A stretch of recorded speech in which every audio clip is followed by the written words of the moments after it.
ये सत्संग जो है बड़ी प्रार्थ और श्रद्धा का उद्भाव है। इसमें सभी लोग यानी एक ये प्रेम प्रतीक का एक ये निशाना है, इसीलिए इसमें खाना पूर्ति नहीं की जाती है। इसमें केवल भाव का आंकड़ा लगाया जाता है कि भाव क्या है, और इस भाव से ही आदान प्रदान होता है, लेना देना भाव से ही होता है। तो इसलिए जो है ये बड़े प्रेम की बात है। बोलो जय गुरुदेव, जय गुरुदेव, जय गुरुदेव। नाम किसका? प्रभु का पवित्र पावन नाम। आनंद कंद के भंडार परम पूज्य स्वामी जी महाराज एवं स्वामी जी महाराज की लगाई हुई बगीचा को हरा भरा कर रहे पूज्य महाराज जी, सत्संग में उपस्थित हमारे सभी बुजुर्ग माता पिता, भाई बहन, बच्चे और बच्चियों, सभी का इस मंच के माध्यम से आपका स्वागत है। सत्संग में आने का सम्मान है। बोलो जय गुरुदेव, जय गुरुदेव। बाबा जी का कहना है समाधि रहना है। यही एक मूल मंत्र है। और हम लोगों को सत्संग नहीं मिल पा रहा है, हम लोगों को केवल चर्चा हो रही है उसकी। सत्संग के लिए तो आपको सत्संग में प्रवेश करने के लिए किसी महापुरुष की खोज करना पड़ेगा, और खोज करके जब उनके सामने पहुंचेंगे, उनकी छत्र छाया में जब पहुंचेंगे, तब सत्संग मिलेगा। रामायण में लिखा है कि सन्मुख हो जीव मोय जमई, कोटि जन्म अज्ञाते तमई। तो केवल इसके लिए जो देखना है कि हमें कहाँ जाना है, कहाँ नहीं जाना है। ऐसे समय में, आज के ऐसे मलिन समय में, हमने इसका आधार नहीं निकाल पाया, हमने अपनी रास्ता का अगर निर्णय नहीं कर पाया, तो कितनी जन्म बीत गए, कितनी योनियों में भटकते भटकते आपका समय चला गया और आपको अपना मुकाम नहीं मिला, अपना रास्ता नहीं मिला। तो इसके लिए सौभाग्यशाली ये हैं। और अब जो है महाराज जी 86 दिन के काफिले पर बाहर निकले हुए हैं। हरदोई में आपका 24 तारीख का कार्यक्रम था। उसमें अब बताया नहीं, उसकी शोभा बढ़नी नहीं कही जा सकती है। जहाँ जहाँ कार्यक्रम होते हैं वहाँ इतनी अनाप शनाप भीड़ इकट्ठी होती है, इसको संभालना मुश्किल पड़ जाता है। और बढ़िया कार्यक्रम होते हैं सब, जहाँ लोग नहीं समझ पा रहे हैं वहाँ भी लोग आते हैं। तो इसलिए हमारा इतने भाग्यशाली हैं कि जिस क्षेत्र में, जिस जन्मभूमि पर महापुरुष का जन्म हुआ है, उसी भूमि पर हमारा भी जन्म हुआ। हम 10, 20, 50 कोस की दूरी पर कोई दूरी नहीं मानी जाती है। जो लोग यानी विदेशों से आकर के और आपके यहाँ सर झुकाएं आकर के, तो कितना सौभाग्यशाली आप अपने को समझते हैं। उसके मुताबिक हमें बनना पड़ेगा, हमें चलना पड़ेगा। उनकी आदतों से आदत हमें मिलाकर के चलनी पड़ेगी। सत्संग केवल यही इशारा करता है कि हम कितने खड्डे में जा करके चले गए। हमने अपनी वाणी को संयम नहीं कर पाया, हमने अपने कारनामों को संयम नहीं कर पाया, और अन्य भौतिक संसाधनों का संयम नहीं कर पाया, तो मानव जीवन पाना ही व्यर्थ है। इतना तो सबसे अच्छा ये है कि आंकड़ा लगा करके जब देखा जाता है तो उसमें बताया जाता है कि कितने लोग ऐसे हैं, जो ऐसे जानवर हैं जो केवल सारे जीवन अपना एक ही भोजन से अपना जीवन पर्याप्त और समय निकाल देते हैं, और हमारा यानी बुद्धि और विवेक होते हुए, विवेक चीज अलग है, बुद्धि चीज अलग है। बुद्धि से और विवेक से यानी ज्ञान से आंकड़ा नहीं लगाया जा सकता। ज्ञान में और बुद्धि में बहुत अंतर होता है। बुद्धि आपसे ज्यादा इसमें है। हम और आप नहीं जान सकते हो कि ये पानी अच्छा है या खराब है, लेकिन पहले के लोग, जो बुजुर्ग लोग थे, आपके समय में तो बैल नहीं है और जानवर भी है, भैंस भी है, अगर एक को पानी पिला दो दूसरा जानवर चूम के बता देगा ये अच्छा नहीं है। और आप देख करके और समझ करके भी नहीं अच्छे और खराब की पहचान कर पाते हैं। और अब जो है समय इतना नजदीक है जिसका इस वाणी से वर्णन नहीं किया जा सकता। और बताया है कुछ आसार अब ऊपर से होगा, कर्मों का बादल बमंडल बनेगा, बरसों बहेगी तेरी पापों की धारा, सुने तो जाओ संदेश हमारा। भाई आपसे कुछ नहीं लिया जाता है। और ऐसे समझ लो, यहां तक लिखा है कि बताया है कि 7 समुद्र की मत करो और लेखन सब बन रहा है, सब बच्चों की कलम बना दो, लेकिन गुरुगण लिखा नहीं जाए। गुरु का गान जो है लिखने में नहीं आता है। वो ऐसी कौन सी विद्या है?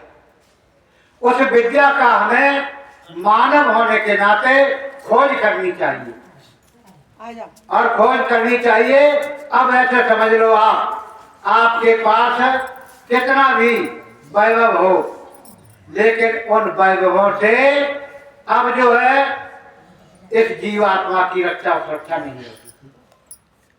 उस धन से, उस हीरा जवाहरात से, उस महल और जायदाद से केवल शरीर की सुरक्षा हो सकती है, शरीर को आराम मिल सकता है, लेकिन भौतिक संसाधनों से जीवात्मा की रक्षा नहीं हो सकती। और इतना भी विश्वास नहीं किया कि जब बताया है, स्वामी जी महाराज ने एक बार मंच के माध्यम से कहा था अपनी जबान से कि जब आपकी जीवात्मा जिस मंडल में अटकेगी, उस मंडल में आप जब जय गुरुदेव नाम बोलेंगे, तब मैं जिस रूप में आपने मुझे देखा है उसी भेष में, उसी रूप में, और आपको उसी मंडल में खड़े हुए दिखाई देंगे। ये वादा आज दिन तक किसी भी महापुरुष ने नहीं किया, जब से इस पृथ्वी की रचना हुई और जब से ये पृथ्वी रहेगी तब तक। तो कम से कम नहीं तो 24 घंटे में किलो 4 किलो हम जब बर्बाद कर देते हैं, तो इतना तो हमें होश आना ही चाहिए कि हमारे कौन से बताया हित अनहित पक्षी जाना। अपने हित और अनहित की तो बात तो पशु और पक्षी भी जानते हैं, लेकिन हम इंसान होकर के नहीं पहचानते। पहचानना चाहिए। सत्संग केवल इसीलिए होता है कि हम कितने भूल गए, कितने पीछे हो गए, कितने खड्डे में चले गए। और सत्संग केवल इसलिए नहीं होता है कि हमें कहीं से हीरा जवाहरात मिल जाए, कहीं से और दुनिया भरे के अन्य नाना प्रकार की वस्तुएं प्राप्त हो जाएं। सत्संग केवल इससे बढ़कर के बताया है कि श्वास श्वास पर हरि भजो और श्वास वृथा मत खोए, और ना मालूम किस सांस का आवन हो न हो। किसी को पता है कौन सी सांस? कितने लोग आपके सामने ऐसे प्रमाण सहित हैं जिनकी सांस रास्ते में रुक गई या बस में सफर करते समय चली गई, दोबारा वापस लौट करके नहीं आई। तो इसलिए जो सांस इस शरीर से निकल गई एक बार, दोबारा इस शरीर में, इस जीवन में दोबारा नहीं आएगी वापस। इसलिए बताया है श्वासा खाली जाते हुए, बताया है श्वासा खाली जाते हैं तो 3 लोग का बोल, 3 लोग एक सांस जो है, यानी आपकी जो खाली चली गई इस दुनिया में, तीनों लोगों में इसके बराबर कुछ नहीं। इसीलिए समझना चाहिए। और सभी लोग, यानी जितने पशु पक्षी की बात छोड़ दो, इंसान की बात छोड़ दो, लेकिन जो आपके सामने ये वृक्ष खड़े हैं, ये भी यानी सुख और दुख का एहसास करते हैं। वृक्ष भी सुख दुख का एहसास करते हैं। क्यों? सबसे पहले मनुष्य की योनि बनी। सबसे पहले इस धराधाम पर मनुष्य के अलावा इससे पहले अन्य वस्तुएं कुछ भी नहीं थी। जो बताया है 83,90,999 योनियों की जो रचना हुई है वो इसके बाद में हुई। सबसे पहले इस धराधाम पर बताया है गाधे तने मन चिंता व्यापी, बिना हरे मरे न नेचर पापी। जब बताया इस पृथ्वी पर यानी अनाचार अत्याचार यानी काफी जोर में पहुंच गया, काफी चरम सीमा को पार करने लगा, तब देवताओं ने विनय की, देवताओं ने प्रार्थना किया कि हे मालिक, अब आपके बिना मेरे इस दुख और दर्द को कोई दूर नहीं कर सकता। तब उनकी फरियाद को सुन लिया गया और उनकी फरियाद को सुन करके उनके कष्ट को निवारण करने के लिए इस धराधाम पर महापुरुषों ने आकर के, अवतारी शक्तियों ने आकर के और जन्म लिया। तो बताया है उन्होंने भक्तों की रक्षा की, दुष्टों का विनाश किया और धर्म की स्थापना की, जितनी उनकी क्षमता थी। लेकिन बताया है इस जीव आत्मा का कल्याण करने के लिए केवल संत के अलावा अवतारी शक्तियों में कोई पावर नहीं। संत ही आपके इस विधि के विधान को अगर उनकी मौज आ जाए, अगर उनकी मौज में आ जाए, जिस जीव पर दया कर दें तो वो काट सकते हैं। बताया है लेख में मेघ वही लगा सकते हैं जिनके अंदर पावर होता है, और जिनके अंदर पावर नहीं है वो विधान को, विधि के विधान को टाल नहीं सकते।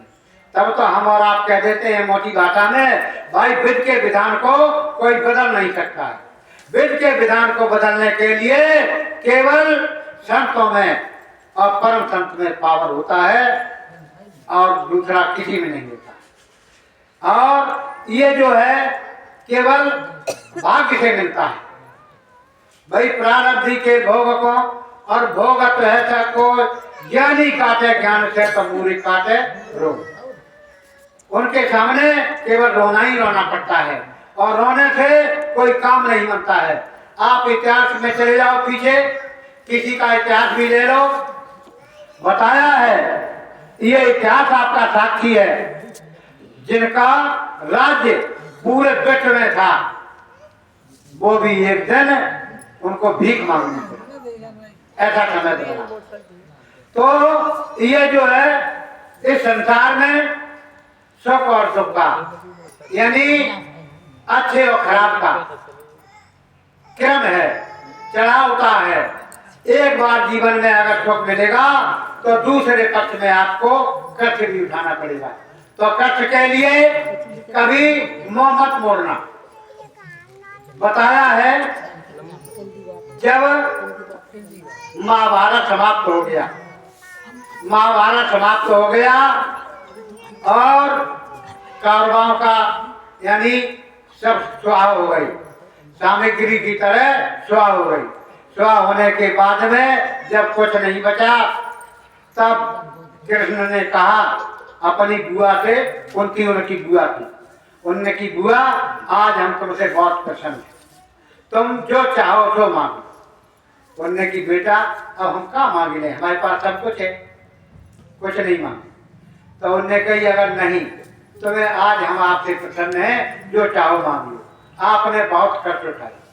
उनने कही अगर हमें देना ही चाहते हो तो दुनिया के सारे जितने कष्ट हैं वो मुझे दे। तो उन्होंने कही कि जे तुमने कुछ नहीं मांग पाया। तो उन्होंने की ऐसा है कि अगर हम सुख मांग लेते और सुख के बलबन में हम आपको भूल जाते, याद नहीं कर पाते, दुख इसलिए नहीं आता है, दुख केवल इसलिए आता है उस परम पिता परमात्मा को याद करने के लिए कि ये हमसे कहीं बिछड़ तो नहीं गई, हमें कहीं भुला तो नहीं दिया।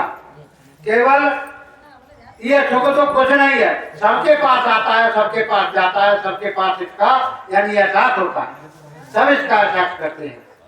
तो इसीलिए जो है इससे मुख नहीं मोड़ना चाहिए किसी भी चीज से। राजा देख लो, हरिश्चंद्र का इतिहास देख लो, मोरध्वज का इतिहास देख लो, इतनी तो कठिन परीक्षा अब हो नहीं सकती है।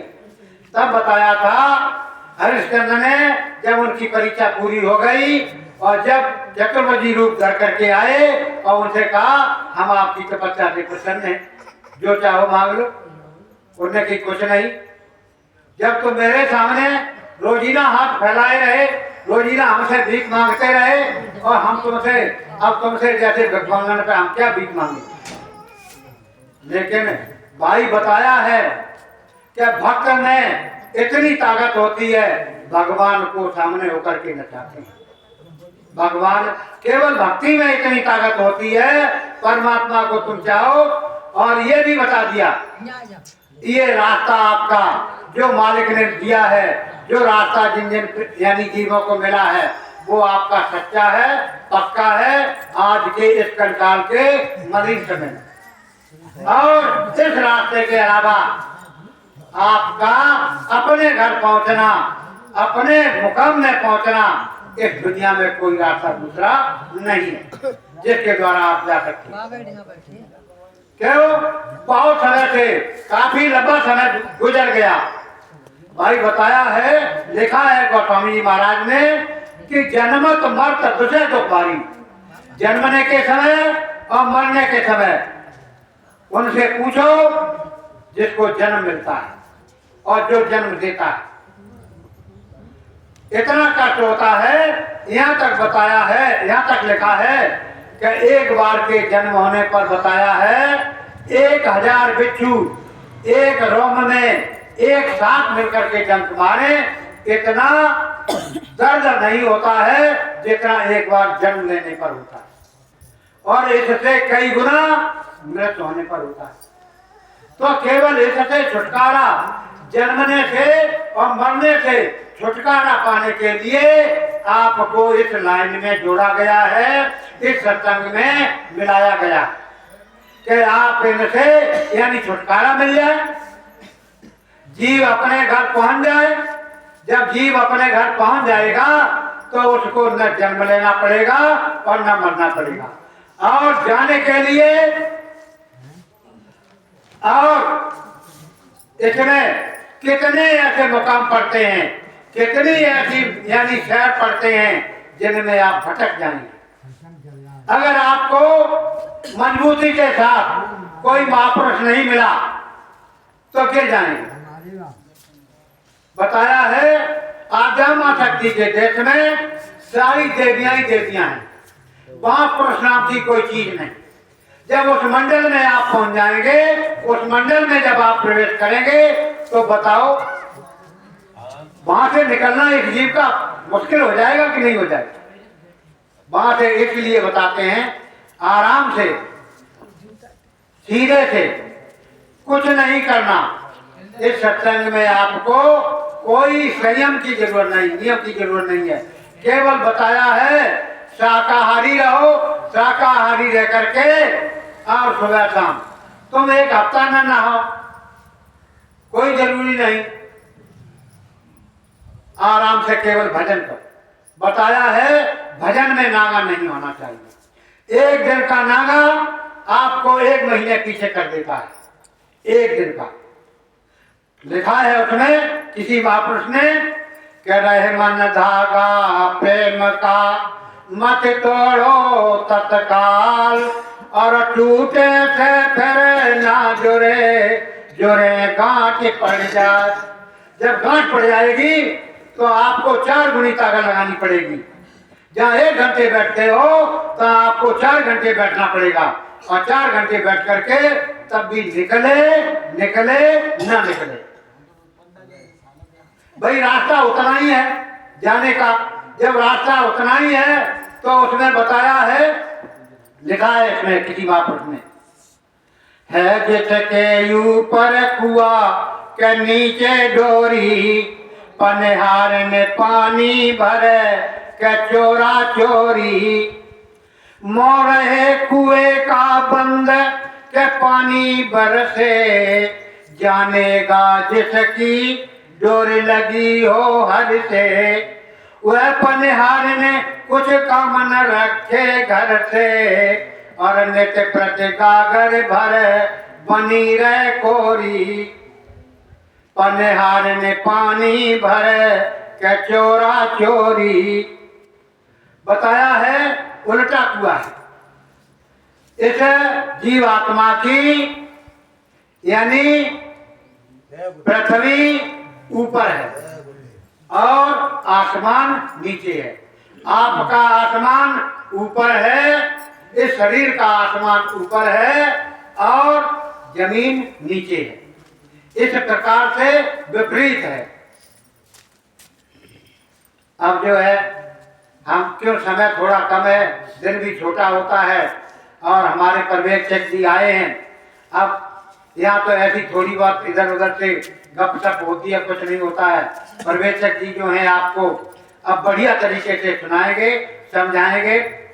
एटा से आए हुए पर्यवेक्षक जी, आपका इस मंच के माध्यम से स्वागत है, सम्मान है, और अपने आसन को आकर के ग्रहण करें और इन जीवात्माओं पर उस अमृत की बरसात कर दें जिनके द्वारा आए हुए समय में इन जीवों की रक्षा और मदद मिल सकती है।